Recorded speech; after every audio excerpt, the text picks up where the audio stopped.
Bienvenidos a esta dramática e interesante serie Rescatados del Infierno, la cual hemos diseñado especialmente para ustedes. Los relatos que verán en los próximos 90 minutos son historias reales de personas que vivieron horribles experiencias, situaciones traumáticas que marcaron sus vidas para siempre. Es interesante que estos personajes son de los que creen que el infierno realmente existe, pues consideran haberlo vivido.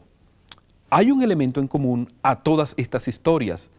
Ellos experimentaron un rescate de sus respectivos infiernos. Sin más comentarios, preparémonos para ver nuestro primer grupo de historias. Aquí para ustedes, Rescatados del Infierno.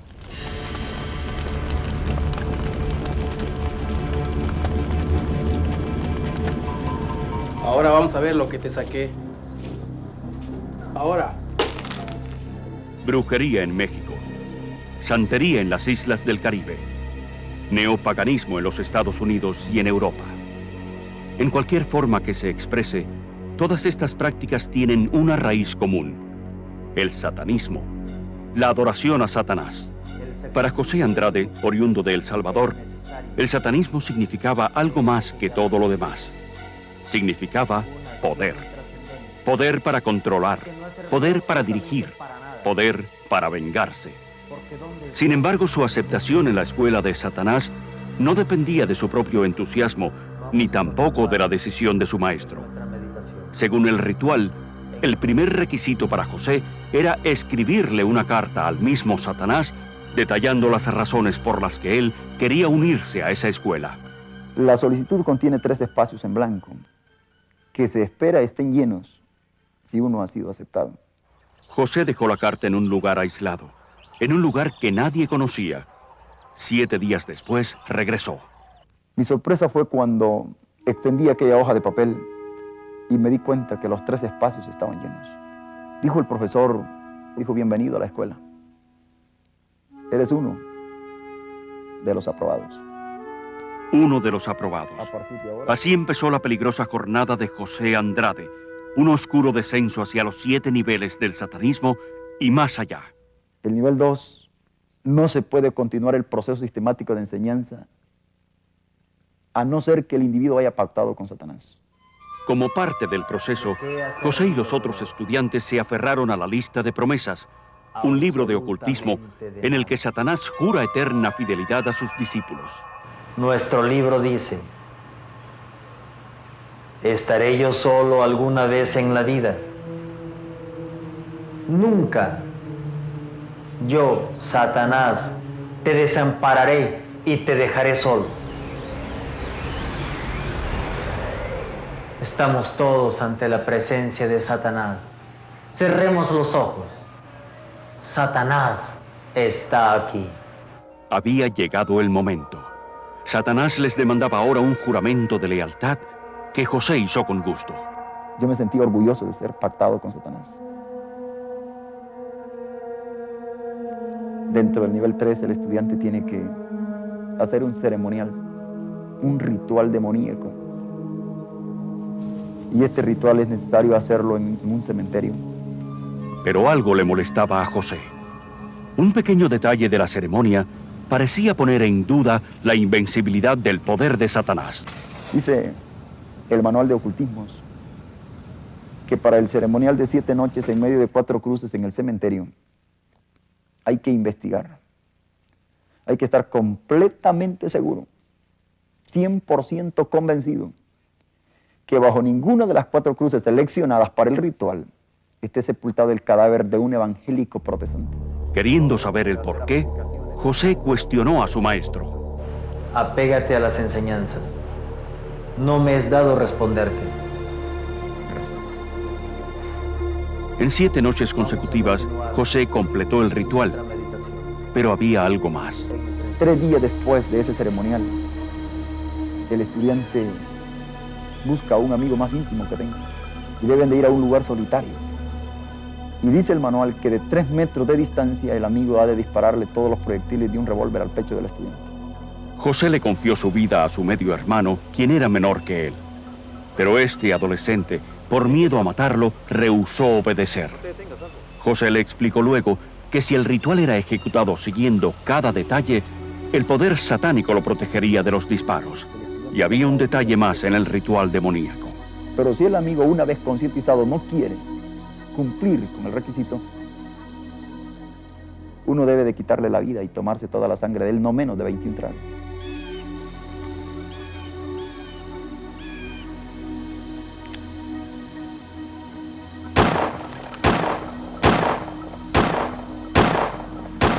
En el último disparo, José se desmayó y su hermano escapó creyendo que lo había matado. Pero eso no fue así. Por el contrario, José había pasado al cuarto nivel. El nivel número 4 trata del desarrollo de la facultad y del poder mental. Como una demostración del poder potencial de la mente, el maestro de José llevó un perro a la clase. Ahora, dijo el profesor, vean lo que yo puedo hacerle a este animal. Y en menos de 30 segundos el perro huyó y cayó muerto, vomitando sangre por la boca y por las orejas. En poco tiempo, José también desarrolló la capacidad mental para romper y mover objetos usando solo el poder de su mente.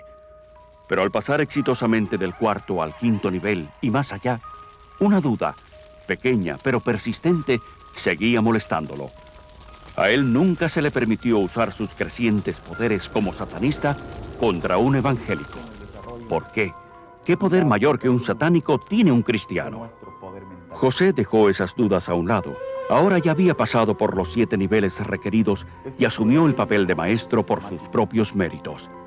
El poder que tenía sobre los estudiantes y sobre el mundo en el que vivía parecía ser absoluto, hasta que recibió la noticia de que su mejor estudiante había renunciado al satanismo y se había convertido al cristianismo. Yo sentí un deseo de venganza, pero no contra él, sino contra el predicador que estaba. José fue a la iglesia esa misma noche con intenciones de destruir a aquel pastor, si no físicamente, al menos psicológicamente. Lo extraño fue que yo apliqué contra él y aquel hombre seguía con toda autoridad leyendo. No había ni la menor perturbación en él.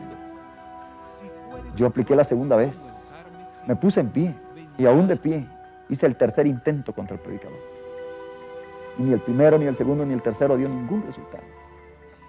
Entonces me quedé frustrado, confundido, queriendo huir, pero ya no había por dónde. Por primera vez en 5 años, José experimentó el fracaso como satanista. De repente, el pastor pidió a la congregación que se acercaran al altar para orar. José fue tomado por sorpresa y fue empujado por la muchedumbre hacia el altar. Mientras aquel pastor, aquel predicador oraba, en mis espaldas comenzaron a caer gotas de agua. Levanté mi vista al techo, pero no había ninguna lluvia natural. Cerré mis ojos.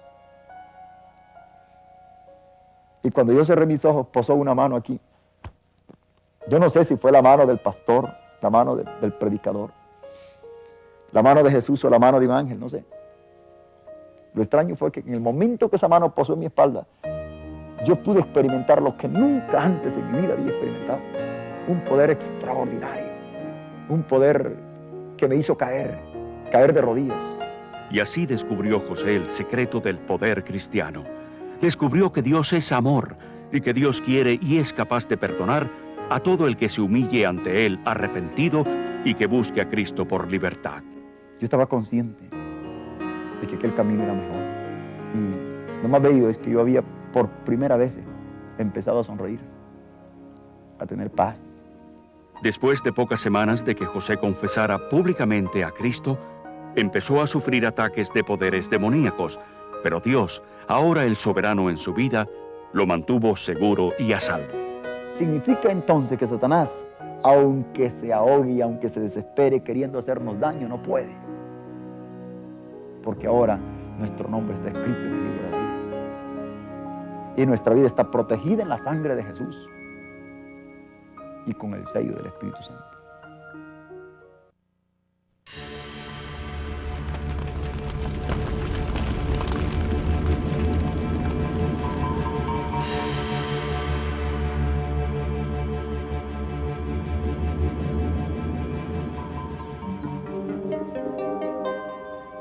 Es un cuento tan viejo como el tiempo. Un muchacho y una muchacha se conocen, se enamoran y luego planean casarse. Pero había un problema, que la madre de él a mí no me quería. Y la señora decía que no me quería porque él me prefería a mí que a ella. Y entonces ella, en cierta forma, empezó a buscar lugares espiritistas para hacerme brujería y tratar de separarnos. Pero ¿qué tenía Rosa del Alba Godínez que temer de esto? Después de todo, ¿qué poder sobrepasa al verdadero amor? Así que a pesar de la oposición e incluso amenazas de algunos miembros de la familia, el matrimonio se efectuó tal y como se había planeado. Pobre Rosa, parece que no viene, está muy nerviosa.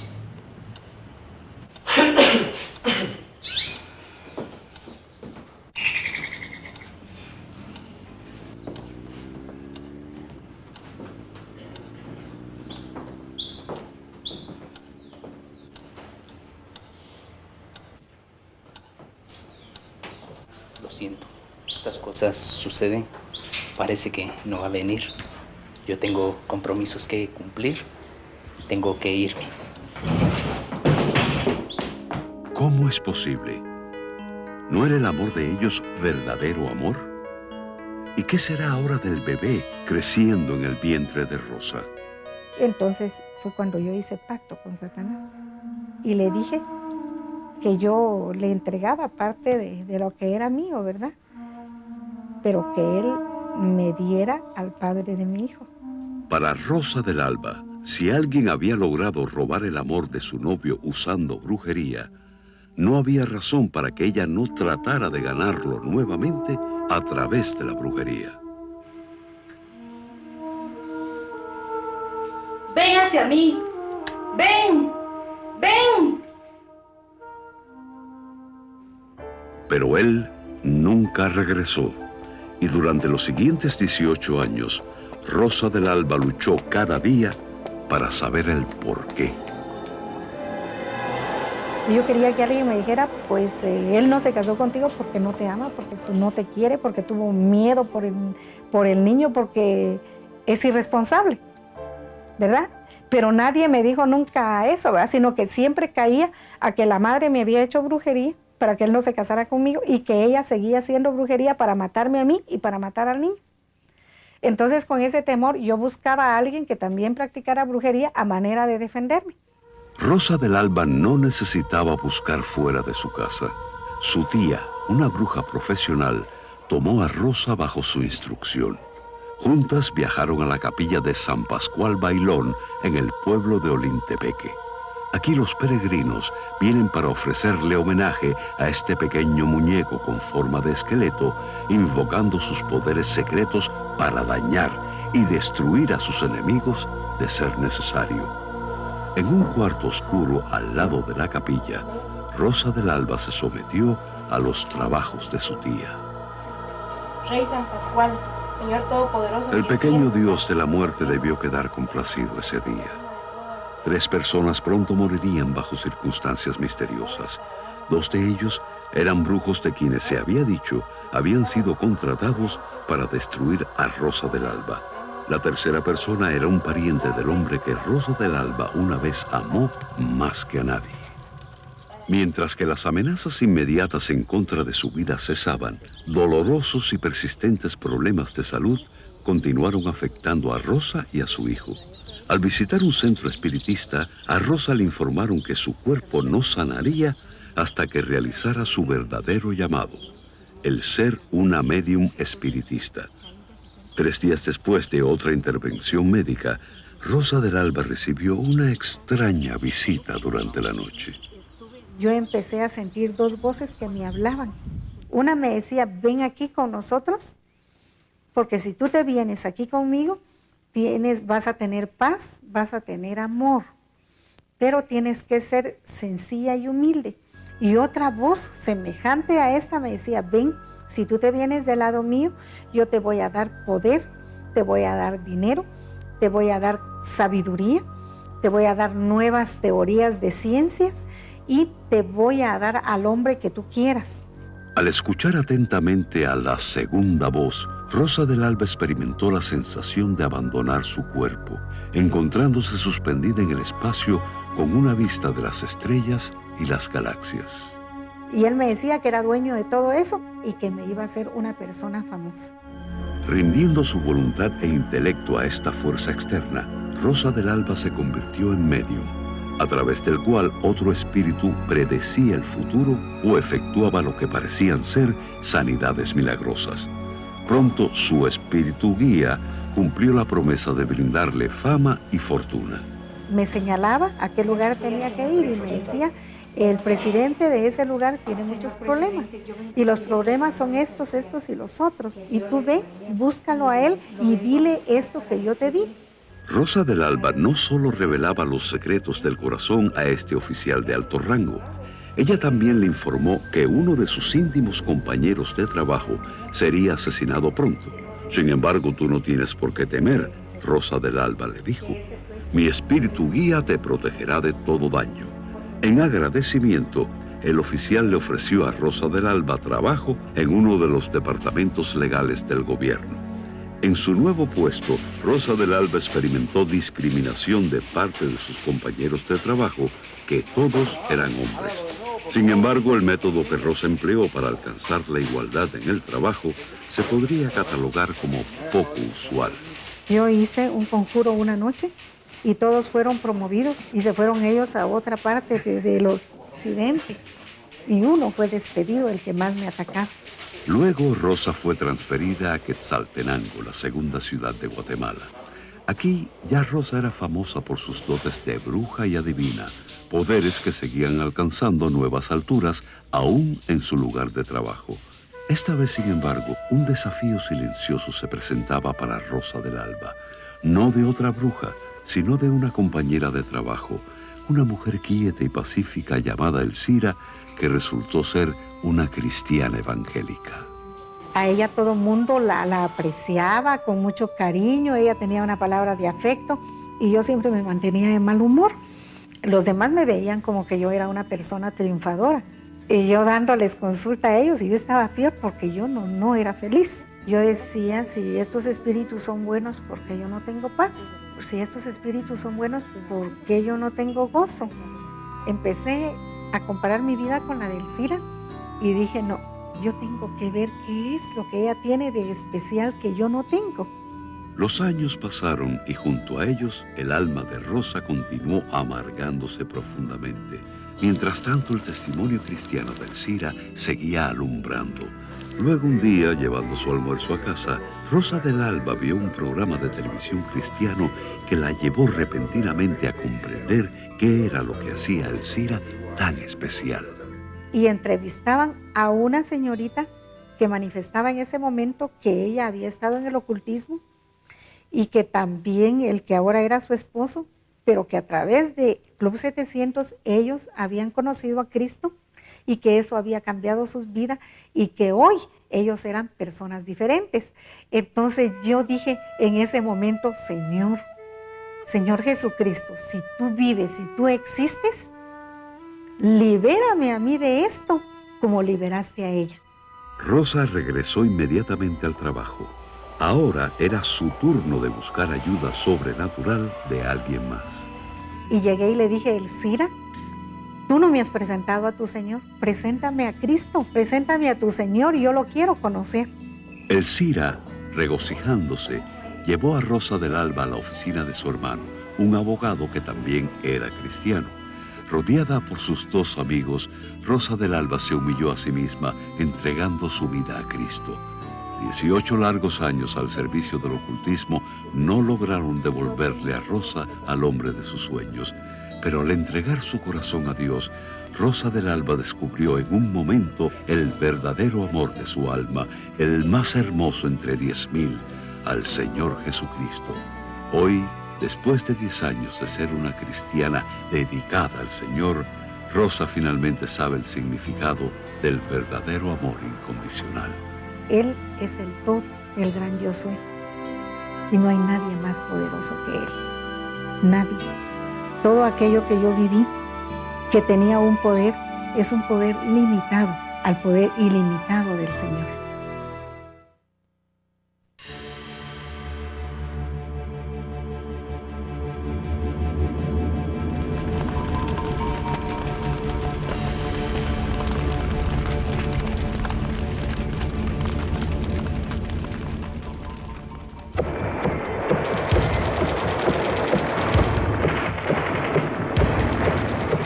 Un famoso general dijo una vez, la guerra es un infierno.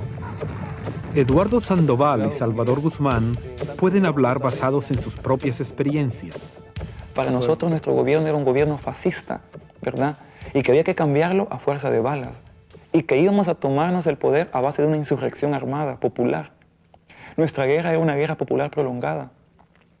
Y que cada día esto tenía que tomar más auge, ¿verdad? Porque la injusticia social que había en mi patria era provocada por los ricos, opresores, ¿verdad? Para nosotros el capitalismo era un sistema monetario que había que aniquilarlo. Al igual que muchos otros reclutados por el ejército guerrillero en El Salvador, la atracción de Eduardo por la filosofía comunista comenzó durante sus días de estudiante. Su infeliz vida en el hogar hacía que la revolución pareciese como algo más razonable. Tener problemas, ¿verdad?, de conducta, era un chico rebelde, un tipo que nunca pude sacar buenas notas, un mal estudiante.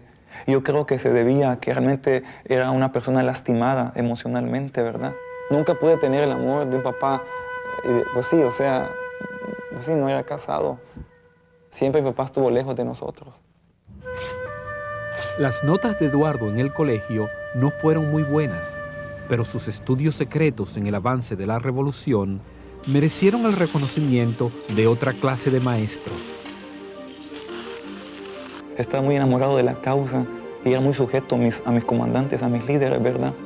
Cuando llegó la orden para que Eduardo dejara su hogar y se uniera al ejército rebelde, él respondió inmediatamente. Y yo renuncio a mi hija, yo renuncio a mi mujer, renuncio a mi mamá, renuncio a mi casa y yo renuncio a todo, por entregarme de lleno a la causa revolucionaria. Sin embargo, como en todo conflicto, la guerra civil en El Salvador tenía dos lados.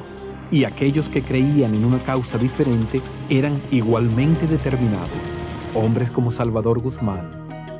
Como estudiante, él había sido expuesto a las mismas enseñanzas que habían transformado a Eduardo, pero el camino en la vida de Salvador le guió a él a unirse a las Fuerzas Armadas. El primer paso fue estudiar en la Academia Militar Nacional. En la escuela militar lo forman a uno en una forma muy dura para poder soportar los momentos precisos de dar una orden o ser determinantes. Cuando graduamos nosotros, llegamos ahí, pues empezamos a ver nosotros la guerra y vimos ya los guerrilleros.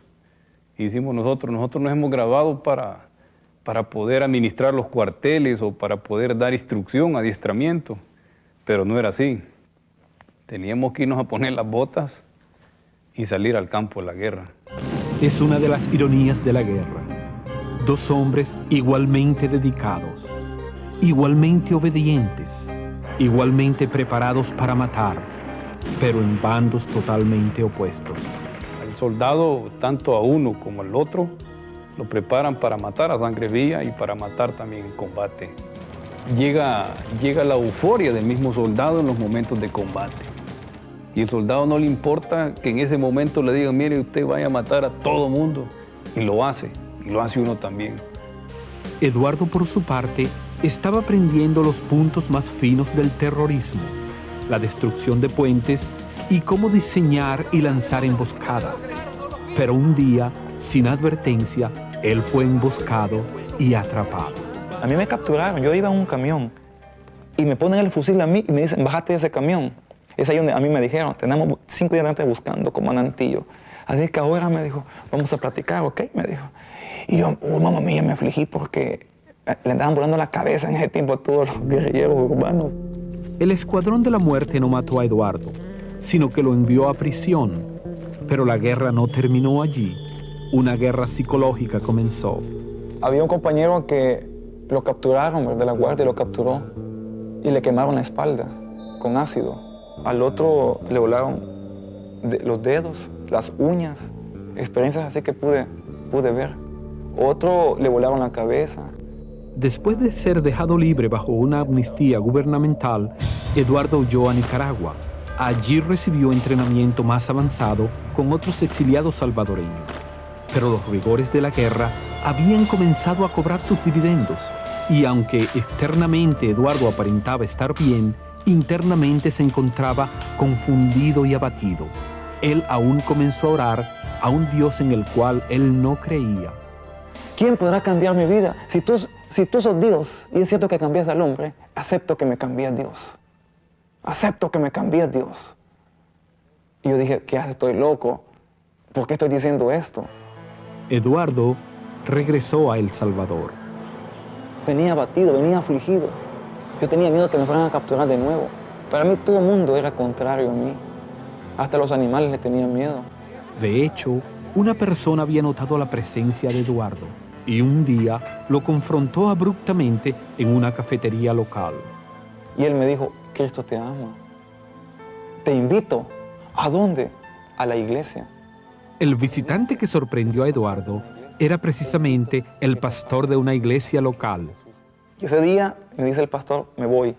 Solo te digo una cosa, Jesús te ama, búscalo. Y se fue. Esas palabras se hicieron un choque en mi mente. Cristo te ama, pedirle perdón. Cristo te ama, te ama. Cristo te ama. Las mismas palabras sonaron igual de extrañas cuando alguien se las pronunció a Salvador Guzmán. Y siempre él pues me decía, bueno, yo quisiera de que tú conocieras a Cristo. No fue un pastor quien se comunicó en esta forma con el capitán Guzmán, sino otro oficial, su mejor amigo. Apodado cariñosamente el chileno, debido a que había estudiado por un tiempo en Chile, José Chávez era un gran cristiano y un soldado de habilidades excepcionales.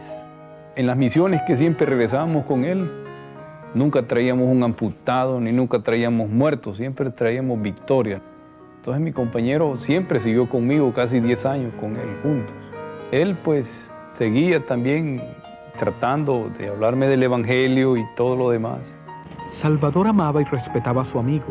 Sin embargo, esto no quería decir que él siguiera su ejemplo. Mientras tanto, Eduardo Sandoval había regresado a las guerrillas. Un día, él se internó en las montañas para encontrar a otros 6 hombres en un determinado lugar. Eduardo tomó su puesto y esperó con todos sus sentidos alertas, cuando, de repente, alguien respiró en su espalda. Yo volteé para atrás, me impuse y me extrañé. ¿Quién sopló mi espalda? ¿Verdad? Y entonces yo con mi reloj en mano y decía, nunca pasan estos, ¿por qué le habrá pasado?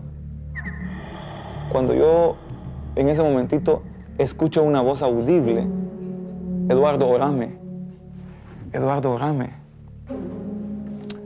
Las palabras de aquel pastor rebotan en mi mente. Cristo te ama. Y yo, en esa noche, levanto las manos al cielo y yo sentí la presencia de Dios. Sentí una cosa caliente en mi pecho. Yo sentí que era la sangre de Jesús limpiando mi vida y mis pecados. Así que un tratado de paz con Dios había sido sellado esa noche en la cumbre de una montaña solitaria.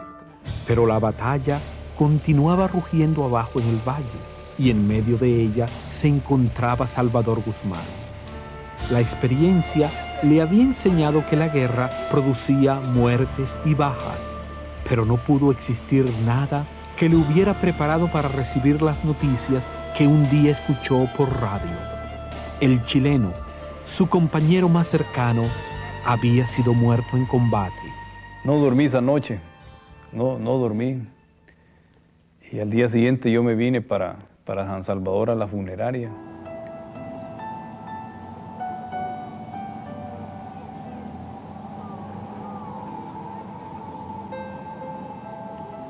Seguía yo llorando, quebrantado a mi compañero. Y no me explicaba por qué se lo había llevado nuestro Señor. Yo le dije, ¿por qué no me llevas a mí también? Le dije yo. Entonces estaban los hermanos allá y yo le dije a mi esposa, ¿y cómo es posible que los hermanos estén bien alegres? Le dije yo, y nosotros estamos llorando. Salvador no podía entender cómo los cristianos de la iglesia del capitán Chávez podían cantar y dar gracias en aquel momento. Aún su esposa tenía una paz sobrenatural. Entonces yo me puse a la cabeza de todos mis soldados y yo lo vi por última vez. Y yo le digo, nos vemos chilenos, le dije yo. y estaba el hoyo así. Yo le prometí a Dios ese día, yo quiero ser cristiano, Señor, le dije yo. Yo no te conozco, pero sí sé que existe, le dije. Y le levanté la mano y me fui. Y mi esposa me dijo, ¿y qué te pasa? No, nada, le dije. Mi compañero se fue, pero yo siento que yo debo seguir la lucha. Yo me quería morir ese día. En un sentido, Salvador sí murió aquel día, pero él nació de nuevo y hoy tiene otro amigo, Eduardo Sandoval. Una vez ellos fueron enemigos, ahora son dos hermanos en Cristo. No es raro verlos juntos en San Salvador, compartiendo con otros del infinito amor de Dios, aún con soldados de las Fuerzas Armadas. Todo aquel odio que nosotros sentíamos, todo eso desapareció en mi vida cuando llegó Cristo a mi vida. Yo siento una gran felicidad en mi vida. He hecho otra nueva vida yo. La verdad es un hombre. Y ese hombre murió por mí en una cruz. Y mi vida se la debo a Jesús. José Andrade y Rosa del Alba Godínez ambos experimentaron un poder más grande que el poder de las tinieblas que los tenía cautivos.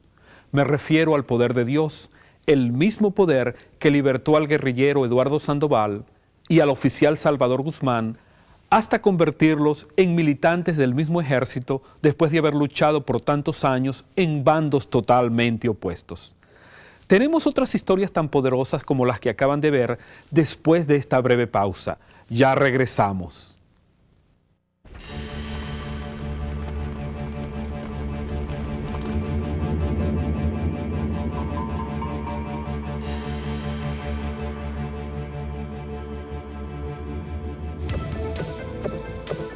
¡Escribe! ¡Juventud Comunista! Roberto Peña, de Bogotá, Colombia, deseaba aliviar el sufrimiento y la injusticia social que él veía por todos lados. La respuesta, la revolución comunista. Me fueron adiestrando, me fueron concientizando de realmente la necesidad que había en el país de una lucha armada, ¿no? Siendo todavía muy joven, Roberto fue entrenado en Colombia por el grupo revolucionario M-19, pero esta lucha no se limitaba a una nación. La revolución en la cual Roberto creía demandaba cambios radicales en cada nación latinoamericana. Esta fuerza avasalladora lo llevó a su próximo destino, Cuba. Recibí entrenamiento militar y teórico también, ¿no? De lo que realmente es el movimiento guerrillero a nivel latinoamericano. Por 6 meses, en terrenos montañosos, Roberto entrenó duramente para complacer a sus nuevos maestros. Fueron 6 meses donde realmente se transformó totalmente mi vida, ¿no? Hacia algo más fuerte. O sea, si antes sentía yo resentimiento e ira, ahora pues tenía mucho más, ¿no? Totalmente comprometido con la causa, Roberto se unió voluntariamente al ejército sandinista que para ese momento sostenía una cerrada guerra contra las fuerzas de Somoza por el control de Nicaragua. El avanzado entrenamiento de Roberto fue de inmediata utilidad en las líneas de combate, pero rápidamente pudo ver la diferencia entre la experiencia en el salón de clase y el lugar de los acontecimientos. Un día allá en Nicaragua, nuestro comandante que estaba a cargo de nosotros vino a nosotros y nos informó que había un grupo de misioneros extranjeros, no hablaban muy bien el español, nos dijeron que ellos posiblemente podían ser agentes de la CIA. ¡Cállate! ¡Roberto! ¡Cállate! Íbamos empujándolos, golpeándolos con las armas que teníamos. Yo tenía un revólver, ¿no? Yo le introducí el revólver así en el paladar y yo le dije que lo iba a matar. Te voy a matar. No me vas a matar. Claro que te voy a matar. No lo harás. Porque yo te sujeto a la voluntad de Dios. Esto fue algo que me impactó mucho, ¿no? Porque vi en sus ojos la seguridad de lo que él estaba diciendo. Yo comencé a sudar como frío, ¿no? Y le dije, no, yo a ti te tengo que hacer algo porque yo no me puedo quedar así. Y mis compañeros tienen que ver algo que yo te voy a hacer a ti. La reacción que tuve fue de tomar nuevamente el revólver, introducírselo en la boca y le perforé la mejilla derecha. Me dolió mucho, ¿no? Es algo que actualmente todavía me duele. Realmente cuando la ira llega a su éxtasis o a su tope, ¿no? El hombre pierde cualquier sensibilidad. Sin embargo, el remordimiento no hace revolucionarios. El camino de Roberto había sido ya trazado y buscando nuevos horizontes, viajó a El Salvador y luego a Perú, donde peleó al lado de los guerrilleros. Más tarde, Roberto regresó a su nativa Colombia para participar en una operación clandestina. Fue allá donde fue abruptamente capturado por la policía secreta. En un abrir y cerrar de ojos, Roberto Peña había desaparecido. Aunque él pudo haber sido detenido por cualquiera de sus actividades revolucionarias, en este caso las autoridades no tenían un motivo justo para su detención. Roberto estuvo prisionero por meses en un mundo oscuro de verdaderas torturas para sacarle información sobre un cargamento ilegal de armas. De esto, Roberto no sabía nada y finalmente las autoridades disgustadas lo dejaron libre. Pero el hombre que ellos soltaron no era el mismo que habían capturado.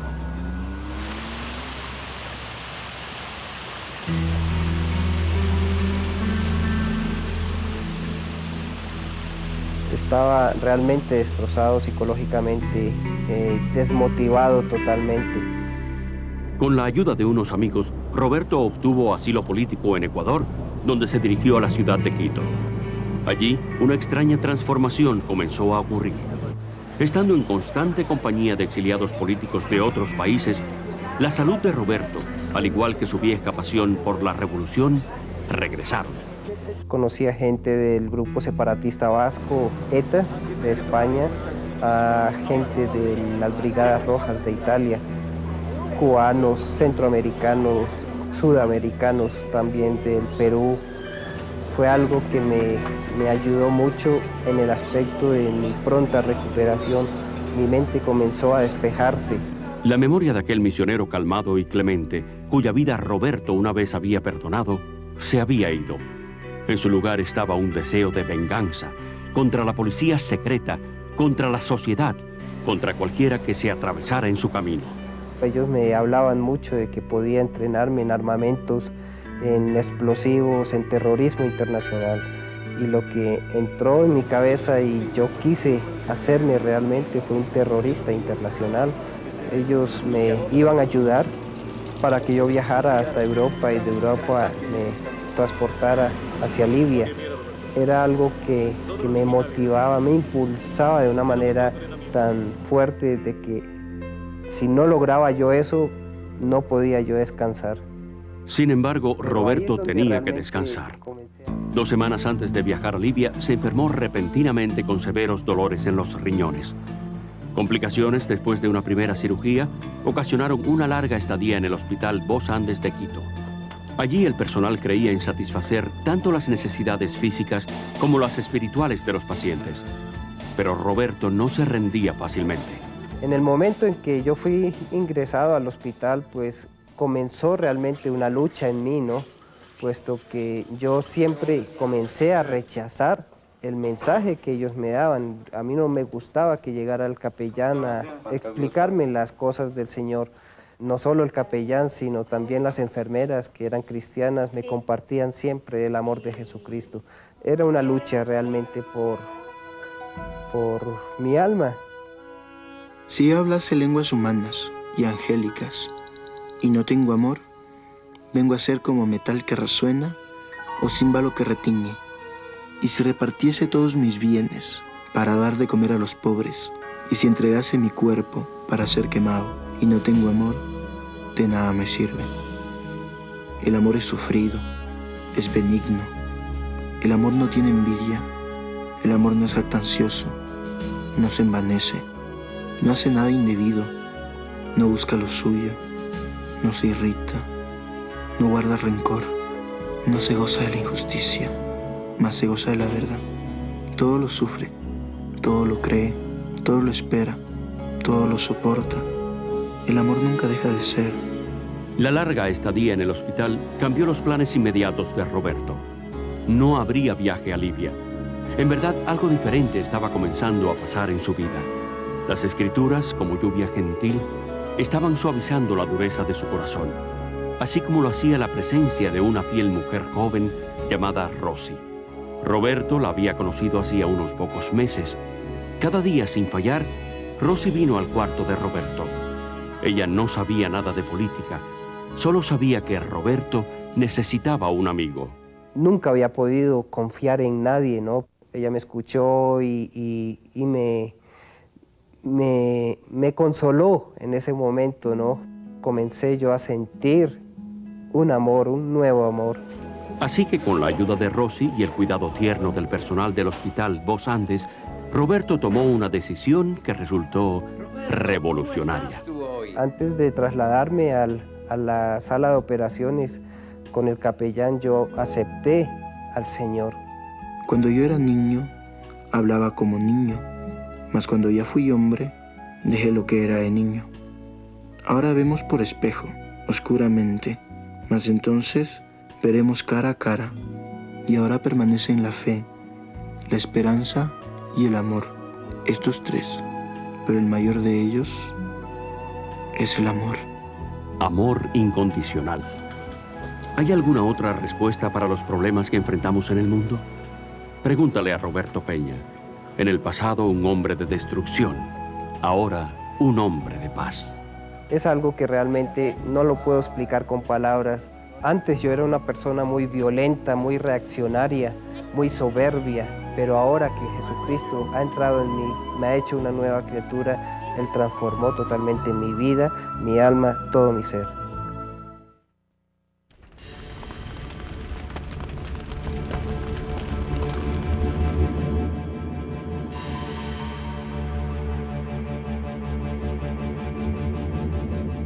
Mauricio Carrera era un muchacho que amaba las colinas, los riachuelos, los lugares tranquilos. Fue aquí durante sus vacaciones de verano que encontraba un refugio lejos del torbellino que era su hogar. Un hogar destruido por un amargo divorcio y por abuso infantil. Como no teníamos la presencia de mi madre, mi padre buscó y contrató una niñera para que ella hiciera las veces de madre. Mi padre, por su profesión de ingeniero agrónomo, no pasaba en la casa, él salía fuera de la provincia a trabajar. Y lentamente, esa empleada fue tomando cada vez mayor autoridad dentro de la casa de mi padre. Cuando yo hacía alguna cosa justificada o injustificada como niño, empezó a molerme el ají o el chile en la boca, a golpear mi cuerpo, a azotarme.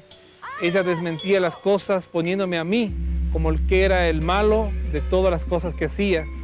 Y además de haber recibido el castigo de ella, mi padre venía y castigaba a mi persona nuevamente, ¿no? Lo cual, sin embargo, lo que era verdad para Mauricio no lo era para su hermana.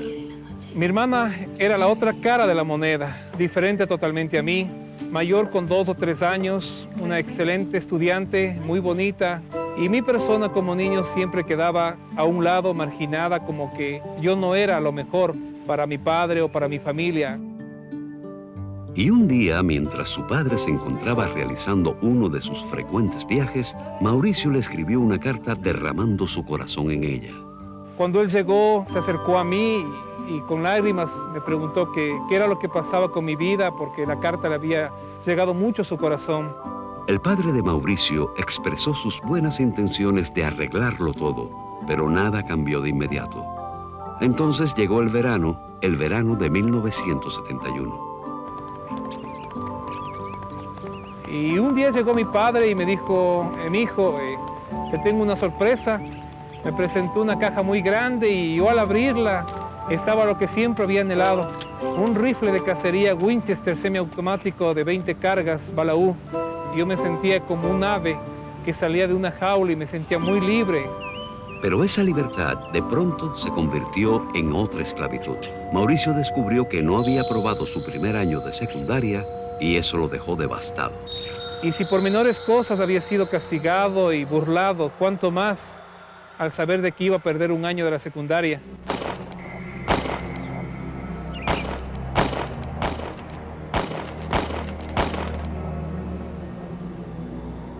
Gasté casi todo el parque de balas, pero guardé una sola con la premeditación de que si no encontraba otra solución a mi vida, la única solución sería el suicidio.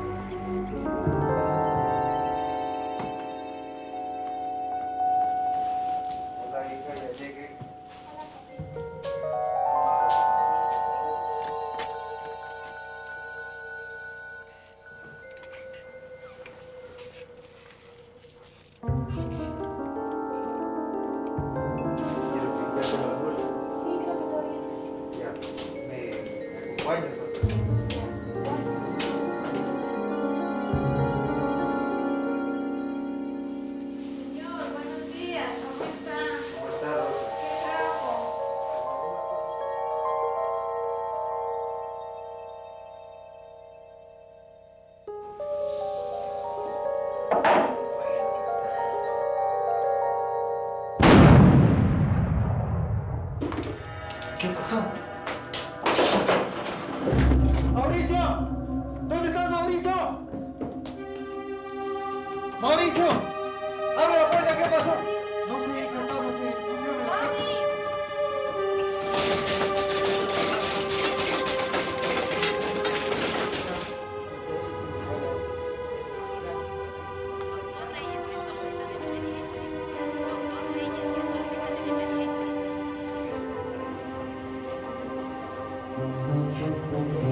¿Cómo está mi hijo, doctor?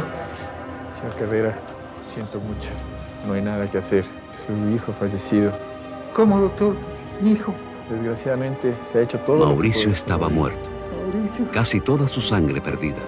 Pero mientras el equipo médico preparaba su cuerpo para llevárselo a la morgue, el drama de la vida de Mauricio seguía desarrollándose en otra dimensión. Yo me vi en un lugar como una bóveda donde había mucha tiniebla, oscuridad. De repente en ese sitio yo miré a mi costado izquierdo abajo y miré un túnel de densas y fuertes tinieblas. De este túnel salían dos manos con uñas muy largas, impregnadas de sangre, que sin palabras me llamaban a que yo me acercara a ese lugar. Mi alma o mi espíritu se acercaban a ese sitio. De repente, una luz de arriba brillante y muy intensa rodeó a Mauricio y lo rescató elevándolo a una velocidad impresionante. En ese preciso instante, en el quirófano o en la sala de urgencias, yo había hecho un gesto como... Doctor, el niño está respirando. Había ocurrido un milagro, pero a costa de un terrible precio. Mauricio, con solo 14 años de edad, había quedado completamente ciego. Y vinieron pensamientos a mi mente, ¿qué sería de mi vida? ¿Qué profesión tendría? E inclusive a pesar de que era muy joven, pensé, ¿me llegaría un día a casarme?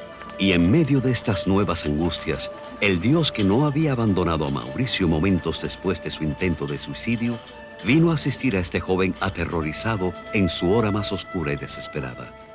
Juan Munday, un señor canadiense, casi había perdido su vista y por esa razón estudió y aprendió el idioma braille y ahora se dedicaba a ayudar a otros.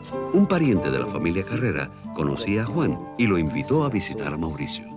Entonces, llegando a la dirección, timbré y uno de los servidumbres contestó la puerta y yo entré y llegué a conocerle a este muchacho apenas 14 años de edad. Y ahí comenzó una serie larga de visitas con Mauricio. Casi la primera cosa que hice era de invitarle a andar conmigo cerca de su propia casa, porque todavía era un paquete de nervios después de la experiencia tan horrible que tenía. Para mí realmente fue un impacto muy agradable. Él me enseñó la lectura del braille, a escribir, a leer, me enseñó el manejo del bastón, a caminar, y me enseñó a sonreír en la vida a pesar de que yo no tenía una parte de mi vida física. Me habló de una nueva luz para mi vida. Él me habló de que había un Jesús que me amaba y que Él había muerto por mi vida y que Él me perdonaba la acción del suicidio. Mis ovejas oyen mi voz y yo las conozco y me siguen. Yo les doy vida eterna Y un día, estando en mi dormitorio donde teníamos las clases de braille en mi escritorio, Juanito me invitó a que aquel Jesús yo lo recibiera en mi corazón. Y no perecerán jamás, ni nadie las arrebatará de mi mano. Mi Padre que me las dio es mayor que todos, y nadie las puede arrebatar de la mano de mi Padre. Yo y el Padre uno somos.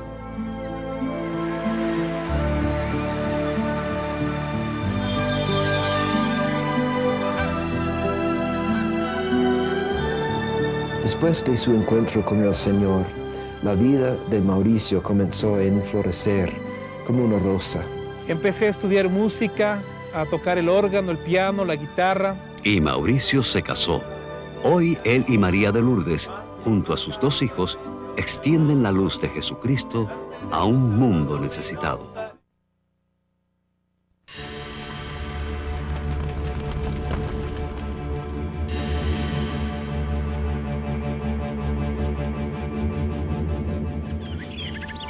El lugar es Chiquimulilla, en la región costera de Guatemala.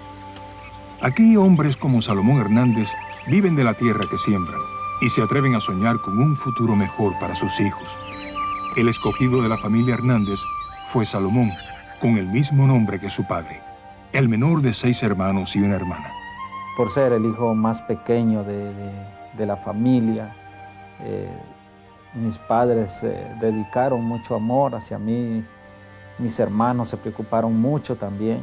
A todos los niños Hernández se les obligó a terminar la escuela primaria, pero el sueño de sus padres para Salomón se extendió hasta la ciudad de Guatemala con un título de contador. Cuando a mí me dijeron, vas a tener la oportunidad de sacar una carrera, yo dije, perito contador, me gusta. Ningún gasto fue visto como un obstáculo. Don Salomón felizmente vendió todo su sembrado de maíz ese año para así poder mandar a su hijo a tan importante escuela. Pero el joven Salomón pronto descubriría que un niño del campo tiene mucho que aprender en la gran ciudad, más de lo que se enseña en la escuela. Sus nuevos amigos pronto le empezarían a enseñar nuevos trucos. Empecé a tomar licor y la verdad me gustó, tal vez no el sabor, sino que el efecto que hacía en mi persona, porque yo miraba que a través del licor ya me podía desenvolver con los capitalinos y eso me dio valor. Pero esta costumbre de beber socialmente adquirió un lado oscuro. Salomón se volvió alcohólico y después de 2 años de luchar una batalla perdida, abandonó sus estudios. A la deriva en la gran ciudad, tuvo varios trabajos para poder mantener su adicción. Más adelante, un rayo de luz apareció en su vida cuando conoció a una joven llamada Leticia. Juntos tuvieron un bebé y regresaron a la casa de Salomón en el pueblo de Chiquimulilla. Aquí, el hijo favorito se convirtió en el borracho del pueblo. Una noche de noviembre, don Salomón fue a la cantina cerca de su casa, donde sabía que encontraría a su descarriado hijo. Ana Luz, la hija de Salomón de 1 año de edad, yacía enferma por varios días ya con neumonía bronquial y su condición estaba empeorando rápidamente.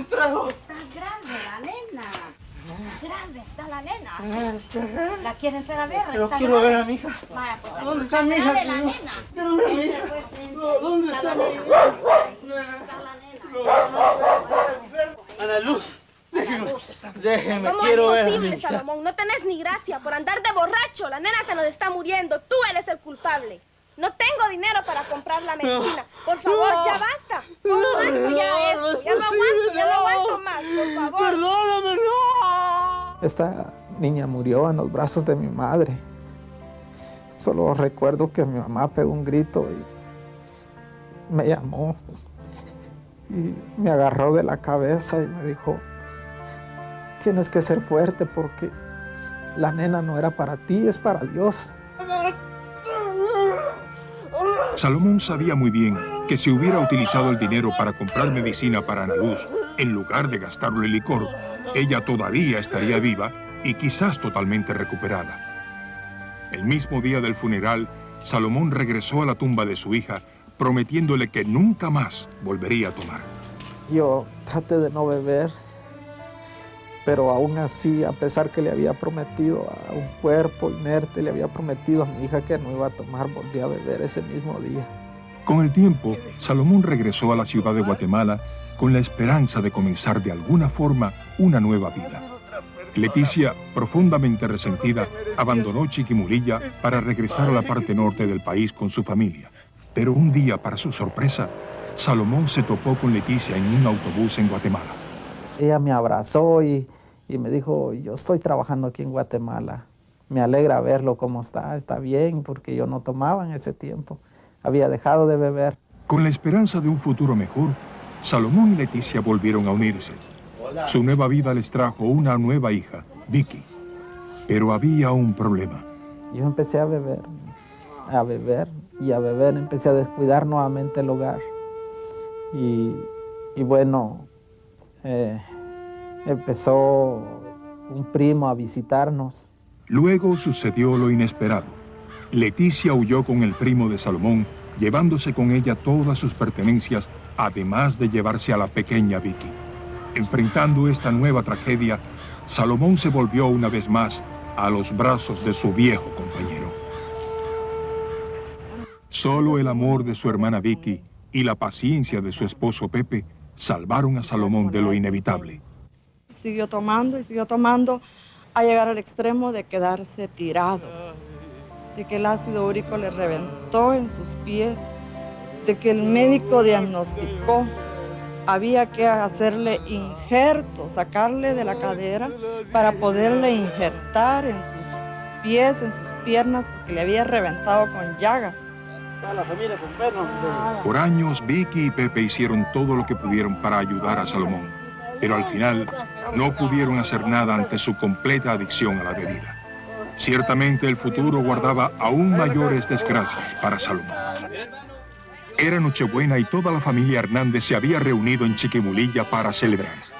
Salomón, sentado a la mesa borracho, tenía ya varios días de estar tomando.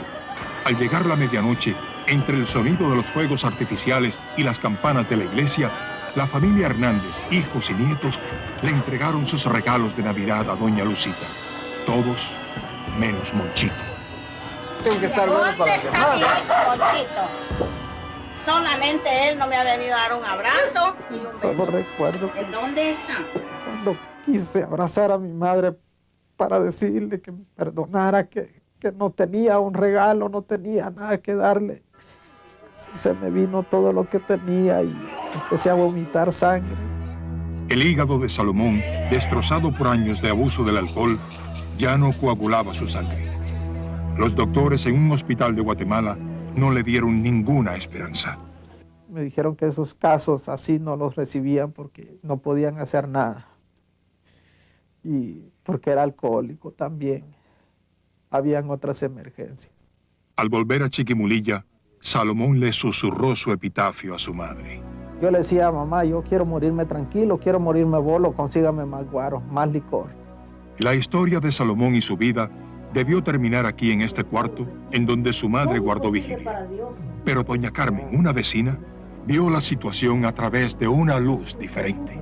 Esta vecina le visitó y le dijo, si tan solo usted permitiera que mi pastor viniera a orar por él, Dios lo puede sanar. Dios sana, le dijo. Doña Lucita nunca antes había tenido a un pastor evangélico en su casa, pero viendo la condición desesperada de su hijo, aceptó la visita. No tuvimos mucha plática, solamente lo que pudimos hacer fue movidos a misericordia, ¿va? Orar por él. Y le dije, bueno, hagan lo que quieran, pero yo con mi trago soy feliz. Pero cuando el pastor González y doña Carmen empezaron a orar, Salomón también oró. Le dije, Señor, si de veras existes, sáname. 2 días después, para sorpresa de todos, Salomón abandonó su lecho de enfermo para unirse al pastor González y otros pastores en un retiro. Ellos habían planeado este retiro con anticipación para tener un tiempo de ayuno y oración, pero pronto descubrieron que Salomón necesitaba de su atención y compasión.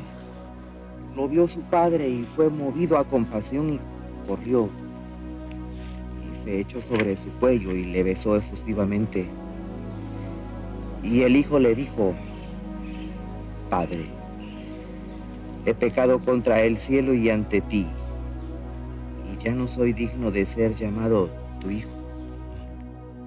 Así como el hijo regresó a su padre y el padre lo recibió gozoso, a pesar de la situación en que iba el hijo, el padre no lo despreció. Así fue Salomón. Entonces, estando ahí, le dije, Señor Jesús, yo te acepto como mi único Señor y Salvador. Yo te abro las puertas de mi corazón y te recibo. Que quiero que tú tomes mi vida y hagas con ella la que tú quieras hacer. ¿Existen los milagros realmente? Pregúntenle a cualquier miembro de esta grande y feliz familia, donde hermanos y padres han seguido todos el ejemplo de Salomón de rendir sus vidas al Señor Jesucristo. Quiero servirle a mi Señor y enseñarle a aquella juventud que está perdiéndose, que está tomando malos caminos, decirle alto, mire, oiga, porque Cristo le ama. Ese es mi trabajo ahora, enseñarle a otros, enseñarles el camino que Dios me ha enseñado a mí. La conmovedora historia de Salomón Hernández muestra claramente la incapacidad del hombre para librarse de los vicios que lo tienen esclavizado a menos que un poder más grande intervenga a su favor, tal como sucedió en el caso de Salomón. Si te sientes esclavo de un vicio del cual quieres librarte, déjame recordarte que el poder que rescató a Salomón Hernández puede rescatarte a ti en el día de hoy. Ya regresamos.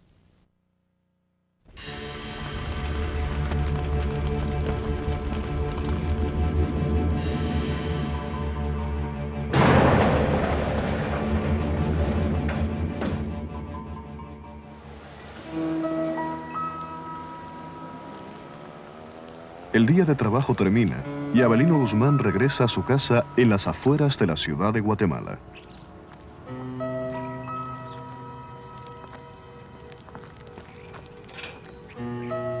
Te sorprende que este hombre, por lo visto honesto y trabajador, sea un recluso del Pavón, la prisión de máxima seguridad más notoria del país.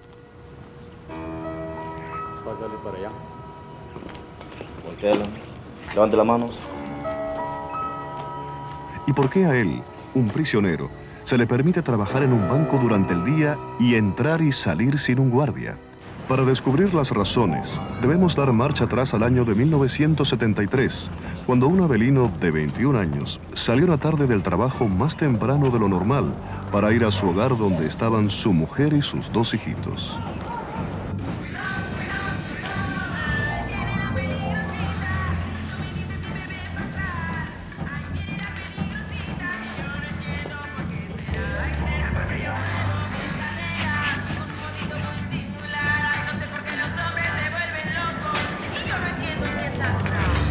¡Largo!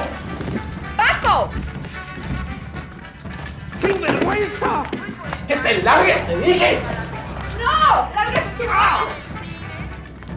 Y toma inmediatamente unos leños que estaban allá en aquel rincón de la casa y se apodera, se va contra mí y luego le da unos leños a él para que me ataquen. Pero Avelino acertó primero, usando el machete del otro hombre. Él regresa y dice estas palabras: vas a tener que matarme a mí también, porque yo la amo. Mátame a mí también, pues. Mátame. Yo la amo. La amo. La amo.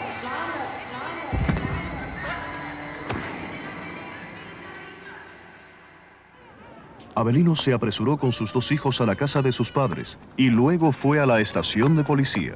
Cuando yo llegué a la policía, yo dije que los había encontrado muertos, porque yo no sabía ni qué hacer. Pero estando ahí, yo confesé que yo lo había cometido el crimen.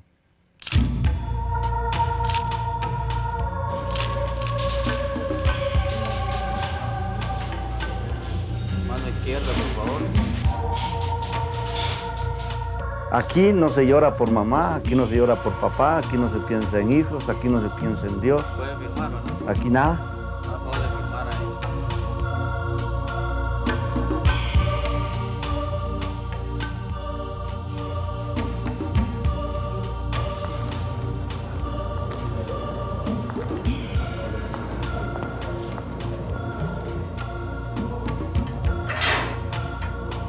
Los guardias no se atrevían a ir más allá de este punto por temor a su seguridad personal. Aquí los reclusos gobernaban sus propios asuntos y solo el fuerte o el afortunado sobrevivían.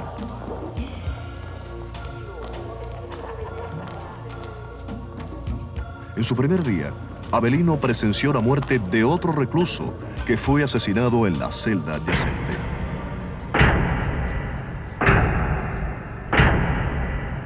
Detrás de los alambres de púas y las cercas eléctricas del pavón, Avelino esperaba terminar sus días. Pero él no tenía que esperar que otro prisionero acabara con él. La corte que revisó su caso lo sentenció a muerte por fusilamiento, y Avelino se encontró a sí mismo en una celda con otros 2 prisioneros que corrieron la misma suerte. Ya es suficiente. Pero si estoy con... Todos estamos iguales, vamos a morir y vos no tu güey. Y tu tita me recuerda. Pero estando 8 días ahí, a mí me sacaron. Y me dijeron, Avelino Guzmán Delgado tiene la oportunidad de salir porque ya no va a ser fusilado. La primera ayuda que yo tuve a mi favor fue el haber confesado que yo había cometido el crimen. Avelino se enfrentaba ahora a 30 años de prisión. La sentencia de muerte se hizo efectiva para los otros 2 hombres y el día señalado, Avelino, bajo guardia, presenció la ejecución.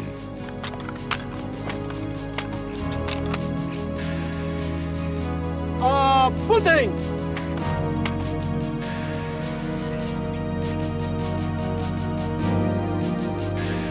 ¡Fuego! Si obligarlo a presenciar el fusilamiento fue con la intención de intimidar a Avelino, la verdad es que causó lo opuesto. Con una sentencia de 30 años sobre sus hombros y sin una razón para vivir, Avelino, a través de trampas y violencia, se convirtió en el cabecilla de una banda grande de reclusos que controlaban el tráfico de drogas en la prisión.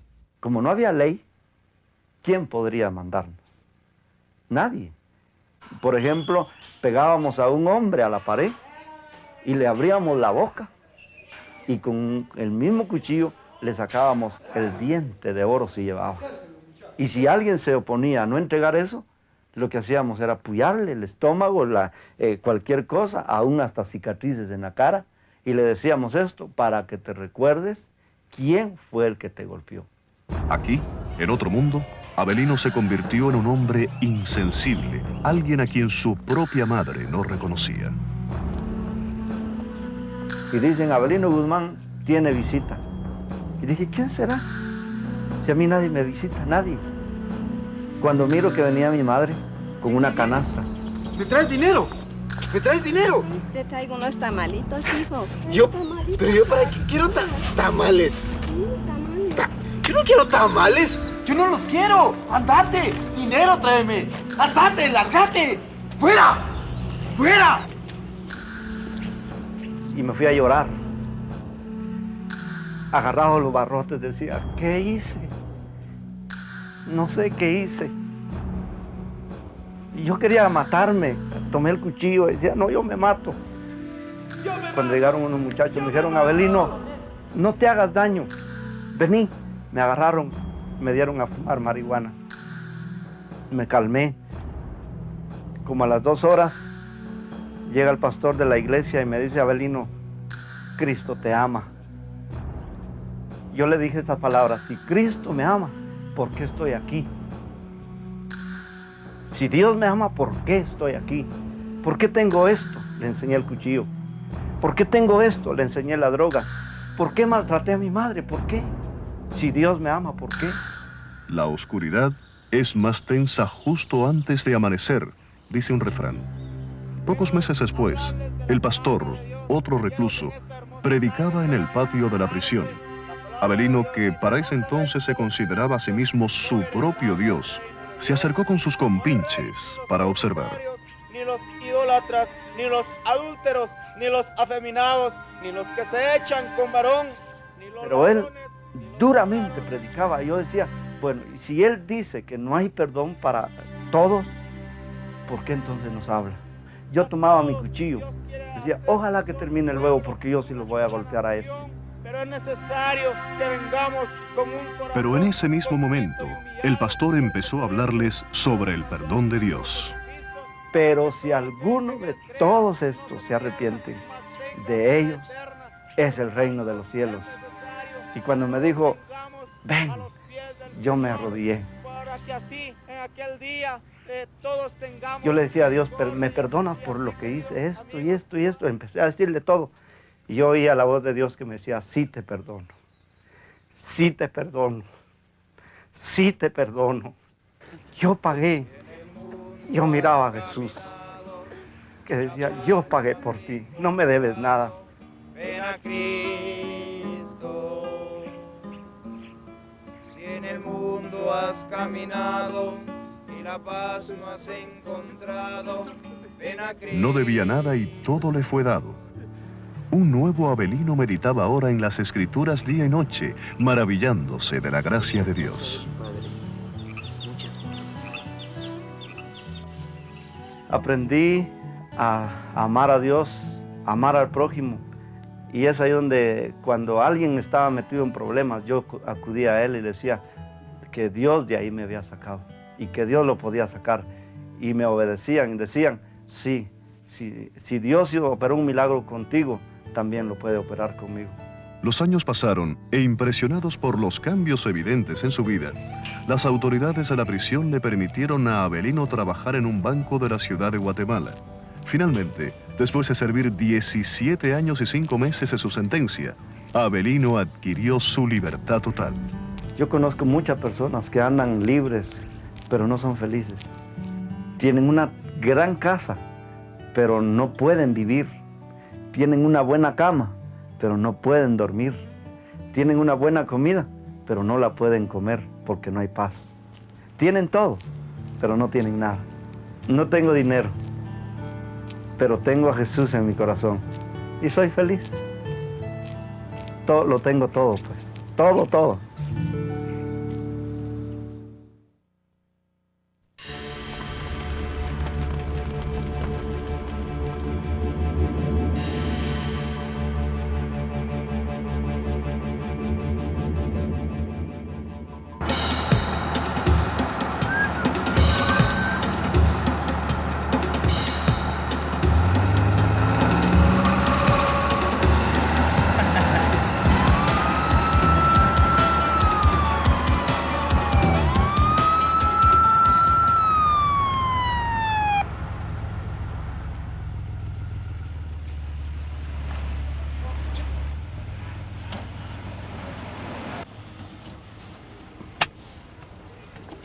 Buenas tardes, caballero. Buenas tardes, Acaba de oficial. pasar usted una luz roja. Es detención. Permítame su licencia y su tarjeta, por favor. Híjole. Es que no traigo documentos, oficial. Voy a tener que molestarlo, que me acompañe al corralón por falta de documentos. Es tan amable. Muy bien. Avance, por favor.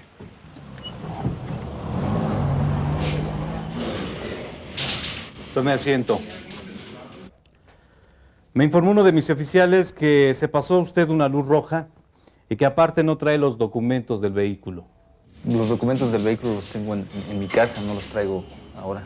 Pues mire, se acaba usted de hacer acreedor a una multa de 300,000 pesos. ¿Sí? O de lo contrario, su vehículo se queda detenido. Además, ¿cómo puedo saber que el vehículo no es robado? No, eso es, se lo garantizo, ese vehículo es, Pero los papeles nuestro. hay que traerlos, señor. ¿Sí? Yo lo puedo pasar al Ministerio Público y se queda usted detenido junto con su vehículo. ¿Cómo le vamos a hacer? Pues usted dígame, yo la verdad no me alcanza para pagar esa multa, yo no traigo tanto dinero. ¿Cuánto trae? Solo traigo esto. No, esto no alcanza ni para chicles. Eso no alcanza. Rásquele, rásquele. A ver. ¿No trae otra cosa de valor, algo? Solo mi reloj, es lo único que tengo. Mire, le puedo dar un consejo. ¿Por qué no lo empeña o lo vende para que salga usted del problema? Puede ir allá abajo con el tortero, el taquero. Ellos se lo pueden comprar. Para Mario Palancares, primer comandante de Seguridad Pública y Tránsito en el Estado de México, la ley era su propia ley y el dinero su mejor amigo. A veces la multa era, digamos, una cantidad de 50,000 pesos, si es que existía la infracción, ¿no? Pero yo les decía, hay que pagar 200, 300 mil. A veces hasta $500,000 les cobraba yo, según veía yo al cliente, ¿no? Hemos dado ya todo lo que teníamos para cubrir la multa. ¿Qué más? Ellos me suplicaban de alguna manera que pues ellos eran trabajadores, obreros, y que realmente lo que yo les cobraba de multa no era ni lo que ganaban en una semana. Contestándoles que pues eso a mí no me importaba.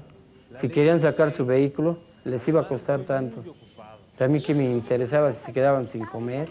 Yo necesitaba entregar una cantidad a mis superiores. Y supuestamente no completaban lo de la multa y me volví yo hasta cierto punto buena gente, ¿no? A veces me daban la mitad de lo que yo les pedía. Y supuestamente en ese momento yo creía hacer el bien. Proveniente de una familia muy pobre, Mario Palancares buscaba saciar con el dinero todas las carencias de su juventud. Pero así como los malvados nunca se salen con las suyas en las películas, tampoco en la vida real el comandante Palancares podría prolongar por mucho tiempo su desvergüenza. ¿Qué pasó, Alejandro? Un día recibí una llamada del señor subdirector general de operaciones en Toluca, indicándome que tenía que presentarme a la brevedad posible porque me necesitaba de urgencia. Al llegar a Toluca, Mario estaba seguro de que lo habían llamado para otorgarle un ascenso. Sin embargo, le esperaba una sorpresa mayor. Presente, jefe, sin novedad. Gracias, Palancares. ¿De qué se trata? No hay problema, Palancares, solo necesito tu arma. ¿Por qué? Me levantaron un acta porque decían que era yo, les daba yo maltrato a mis alimentos. Los trataba yo con groserías, les exigía yo que extorsionaran. Me acusaban de enriquecimiento ilícito, que tenía yo mis corralones. Según ellos tenían documentos para comprobar eso, ¿no? Y como eran unos tipos grandotes, procedí a obedecer. Quedando mi boleta de libertad, indicando que quedaba yo absuelto por falta de pruebas para consignar. Pero ya no me regresaron mi trabajo. De un día para otro, el comandante Palancares fue suspendido de sus labores y quedó sin empleo. Quise conocer a un diputado que fue aspirante a la gobernatura del Estado de México. Sin conocerlo fui y le expuse mi problema. Le lloré como, pues no sé si cobardemente o como los hombres, suplicándole que me ayudara. Una tras otra, Mario llamó a todas las puertas. Su persistencia le permitió presentarse ante su antiguo jefe con una recomendación del padre del presidente de la República de México. Simplemente me sentí seguro de que volvería a obtener mi trabajo. Y dije, bueno, pues, vanidoso, con esa recomendación voy a llegar a ser el jefe de la región. Pero no sucedió como Mario esperaba. Ahora le tocaba a él beber un poco de su propia medicina. Pero esto viene de arriba, señor. Pues míralo arriba que es. Que me dijo, usted jamás va a volver a entrar a trabajar aquí. Esa es su recomendación y me la rompió enfrente de mí. Durante 4 interminables años, Mario Palancares estuvo sin trabajo. Económicamente, pues me fui terminando lo que yo había ahorrado, lo que yo había tenido de la corrupción. Entonces, empecé a deshacerme de mis cosas, a venderlas. Y llegó el grado en que pues, ya no tuve ni para comer.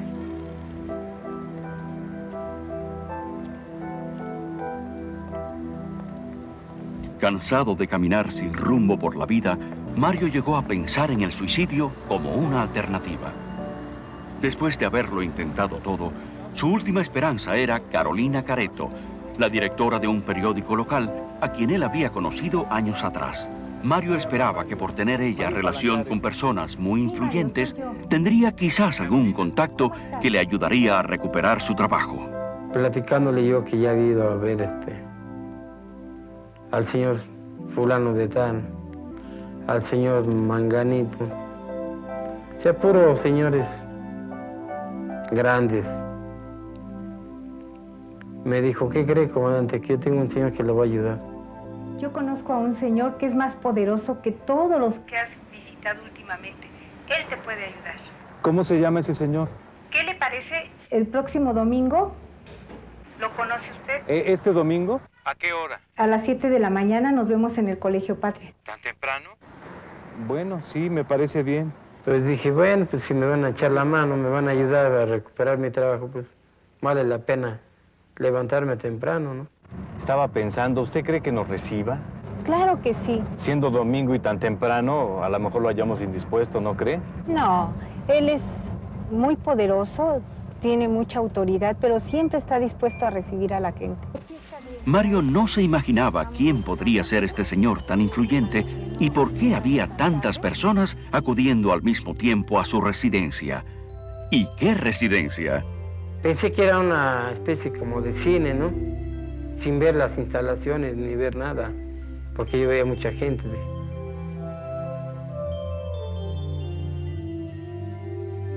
Y me dice, véngase más adelante. Y ya me dice, aquí es donde va a hablar con el Señor. Pero yo de momento vi gente que a los lados, que estaban orando. Dije, híjole. Pues dije, ¿dónde me trajo, no? Entonces fue cuando la señora Carolina Barreto me dijo, hable con el Señor, pídale de todo corazón que lo perdone y expóngale su problema. El Señor le va a dar su trabajo. Y de veras le pedí de corazón a Dios que pues, me devolviera mi trabajo. Y que si Él me lo había quitado, pues también en sus manos estaba en devolvérmelo. Y yo siento que desde ese momento sí me escuchó el Señor porque pues, mi vida empezó a cambiar totalmente. Hoy día el comandante Palancares ha recuperado su antiguo trabajo, pero con esta diferencia. Ahora tiene una nueva vida. Mi vida pasada fue de tristeza y hoy puedo reír. Yo estoy contento porque el cambio es de extremo a extremo y por eso me siento feliz porque pues tengo mi familia en sangre y mi familia en el Señor. Recuerde, si por casualidad usted comete una infracción a la ley en la Ciudad de México, pídale a Dios que se encuentre con el comandante Palancares. Él ahora es un policía honesto que muestra los frutos de su relación personal con Jesucristo. En verdad, el Señor más influyente de todos.